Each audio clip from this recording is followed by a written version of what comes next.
ചില വീടുകളിൽ പിശാച് ആധിപത്യം സ്ഥാപിച്ചു കഴിഞ്ഞാൽ അത് ഒരിക്കലും ആ വീട് വിട്ടു പോവുകയില്ല. ആ വീട്ടിലുള്ളവരെ അങ്ങനെ ഉപദ്രവിച്ചു കൊണ്ടേയിരിക്കും. ആ വീട്ടിൽ അവന് ഇഷ്ടമുള്ള കാര്യങ്ങൾ മാത്രമേ നടക്കാവൂ എന്ന രൂപത്തിലേക്ക് വരെ പിശാച് ആക്കിത്തീർക്കും.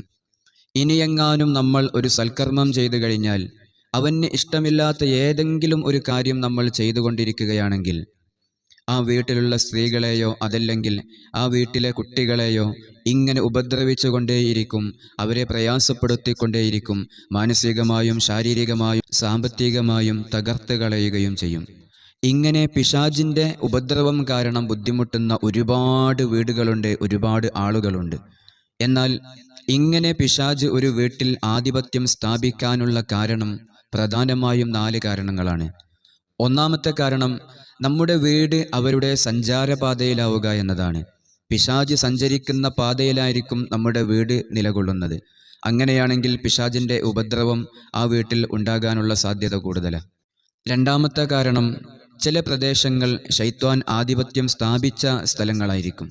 ആ സ്ഥലങ്ങളിലാണ് നമ്മൾ വീട് കയറ്റിയതെങ്കിൽ അവിടെ വീടുമായി ബന്ധപ്പെട്ട് നമ്മുടെ വീട്ടുകാരുമായി ബന്ധപ്പെട്ട് കുട്ടികളുമായി ബന്ധപ്പെട്ട് പിശാചിൻ്റെ ശല്യം ഉണ്ടായിക്കൊണ്ടേയിരിക്കും.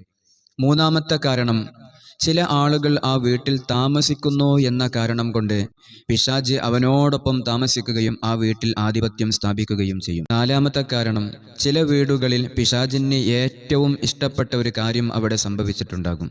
വലിയ വലിയ തെറ്റുകൾ സംഭവിക്കുക, ദാരുണമായ മരണം സംഭവിക്കുക, ആത്മഹത്യ സംഭവിക്കുക, ഇങ്ങനെ തുടങ്ങി പിശാചിന് ഏറ്റവും ഇഷ്ടപ്പെട്ട ഒരു കാര്യം അവിടെ സംഭവിച്ചിട്ടുണ്ടാകും.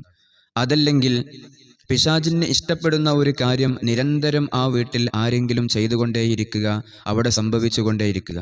അങ്ങനത്തെ വീടുകൾ പിശാചിന് ആധിപത്യം സ്ഥാപിക്കാൻ ഏറ്റവും ഇഷ്ടപ്പെടുന്ന വീടുകളാണ്.